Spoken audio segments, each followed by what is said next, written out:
Alors, dans la première partie, on s'est arrêté sur les critères de reconnaissance des roches magmatiques. Donc, on a dit qu'il y a deux critères. Il y a la composition minéralogique. Selon la nature des minéraux, on a deux types de roches, soit acides, soit basiques. Et puis, on a aussi le critère de la texture. Donc, on a trois textures. Le premier qui est toujours en relation avec le refroidissement. On a la texture granule, roche plutonique, microlithique, vitreuse pour une roche volcanique. Alors, maintenant, on va voir quelques échantillons de roches. On a mis ici juste les types de roches dont on a déjà des échantillons au niveau de la fac. Alors le premier exemple, c'est la pierre de Ponce ou bien la ponce volcanique. Alors c'est une roche qui est très intéressante parce qu'il présente il est d'abord très poreuse avec une densité inférieure à 1, ce qui lui permet de flotter sur l'eau. Donc c'est ce qui est très intéressant, une roche qui flotte sur l'eau.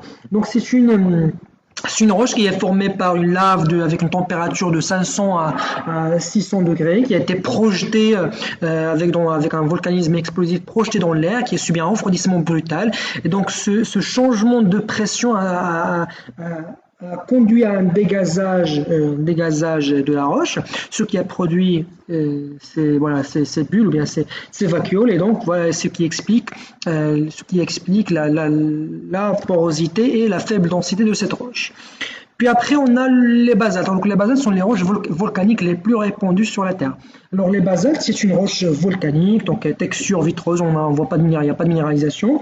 Donc au microscope, on voit qu'il est constitué de plages de glace presque à 50%, des pyroxènes entre 25 et 40%, d'olivine 10 à 15%.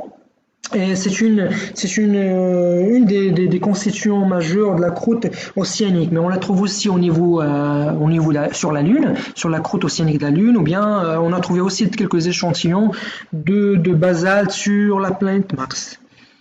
Alors, puis après, on a l'andésite. Alors, l'andésite, c'est une roche volcanique. Alors, elle est caractéristique des ondes de subduction, comme vous voyez ici. Donc, à titre indicatif, la subduction, c'est lorsqu'une plaque tectonique océanique s'enfuit au-dessous d'une autre plaque jusqu'à s'incruster au niveau du manteau. Donc c'est ça ce qu'on explique, c'est ce qu'on appelle les ondes de subduction. Alors c'est une roche qui est caractéristique, comme j'ai dit, des ondes de subduction. Elle présente une texture microlithique, c'est-à-dire des petits minéraux séparés qui ne sont pas jointifs et qui flottent dans une mésostase. Donc, il est riche en phynocristaux de feldspath et de plagioclase. Alors, phynocristaux, c'est-à-dire des minéraux de grande taille ou bien de grande dimension par rapport à la mésostase ou bien par rapport aux minéraux qui les accompagnent.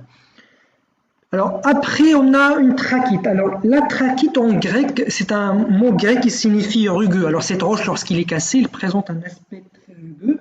C'est une roche volcanique d'un volcanisme explosif, riche en feldspath alcalin et à teneur très élevée en silice. Donc, c'est une roche volcanique acide leucocrate. Donc, la texture, comme vous l'avez vu ici, elle est microlithique, des petits minéraux séparés, et qui flottent dans une mésostase. Alors, étant donné que c'est une roche acide, donc il est leucocrate, donc c'est une roche claire, donc il présente des couleurs généralement blanchâtres, grisâtres comme l'échantillon qu'on a à la fac, c'est gris verdâtre. Alors, puis après on a la rhyolite. Alors la rhyolite, c'est une roche aussi volcanique avec une texture microlithique.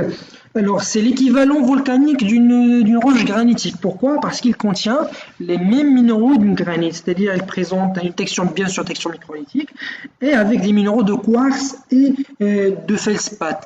La couleur, donc puisqu'on a quartz, feldspath, donc minéraux acides, donc minéraux silicatés, donc roche acide, leucocrate. Donc, il présente souvent une couleur rose jusqu'à rougeâtre. Et l'échantillon qu'on a au niveau de la fac, alors excuse-moi pour la photo, la personne qui l'a pris, il a préféré prendre le nom que la roche. Alors la couleur elle est rosâtre avec des petits cristaux de quartz qui ressemblent à des grains de sel séparés et qui flottent dans une mésostase rosastre. Voilà. Puis après, on a une pegmatite. Alors, une pegmatite, c'est une roche plutonique. Comme vous le voyez ici, les minéraux sont de très grande taille. On voit très bien ici un quartz qui sort en relief parce qu'il est dur. Donc, c'est une roche plutonique avec des couches avec des cristaux de grande taille à l'échelle centimétrique. Elle présente une composition granitique, c'est-à-dire elle contient des quartz, feldspath et des micas. Mais on trouve aussi des minéraux accessoires, comme le cas de l'échantillon qui se trouve à la fac. On a un minéral accessoire, c'est la tourmaline. C'est un minéral qui est noir, très allongé, qui est dur aussi et qui présente un éclat métallique. Puis après, on a la péridotite. Alors la péridotite, c'est une roche qui est aussi très intéressante. C'est l'un des constituants, des principaux constituants de la croûte océanique. Donc c'est une roche plutonique parce que voilà, les minéraux ils sont visibles, et ils sont jointifs et il est constitué principalement d'olivine, c'est le minéral noir, vert olive, et la pyroxène, le minéral noir dur aussi avec un éclat métallique.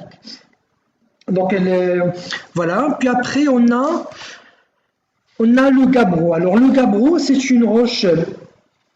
Alors le gabbro, c'est une roche aussi plutonique.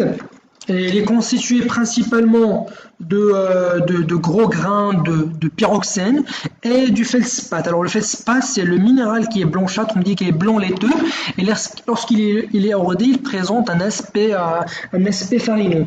Donc le gabbro, c'est aussi un des constituants de la croûte océanique, de la couche inférieure de la croûte océanique.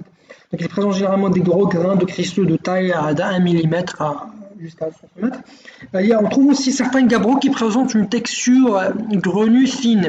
Alors là, la roche elle est plutôt appelée une diorite.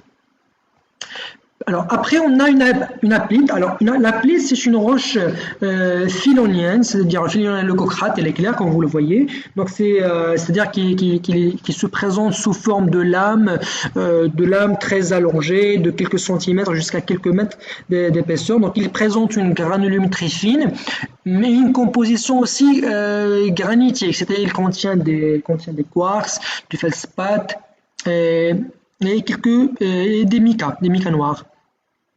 Alors finalement, on a une granite, c'est ma roche préférée. Donc le granite, c'est une roche magmatique plutonique.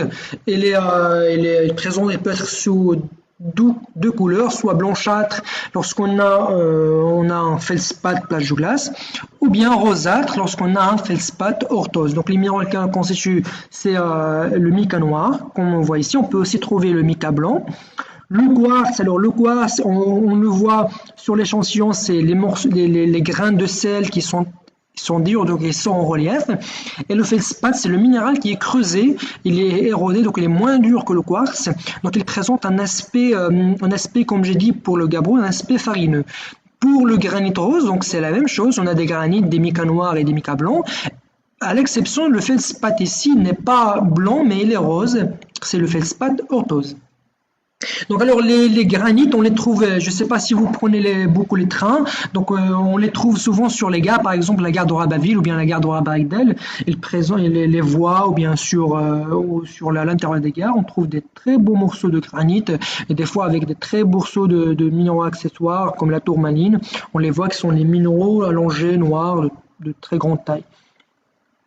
Voilà, alors finalement, lorsqu'on arrive à la partie de la description, alors l'étudiant qu'est-ce qu'il doit faire? Il doit premièrement prendre un échantillon, l'observer. La première chose, c'est l'observation. Donc observer les différents minéraux qui bien sûr s'ils présentent texture grenue bien microlytique, identifier les types de minéraux. Si ce sont des minéraux alcalins, donc il faut dire une roche acide leucocrate. S'ils sont des minéraux ferromagnésiens, donc la roche elle va être sombre, donc on dit une roche basique mélalocrate. Puis il faut voir la texture. Alors si la texture elle est grenue, on dit que le refroidissement lent, cristallisation complète, roche plutonique. Si le refroidissement si la texture est microlytique, on dit que le refroidissement rapide, cristallisation partielle, roche volcanique. Si la texture est vitreuse, on dit que le refroidissement il est brutal, pas de cristallisation, roche volcanique. Alors pour le dessin, qu'est-ce qu'il faut faire?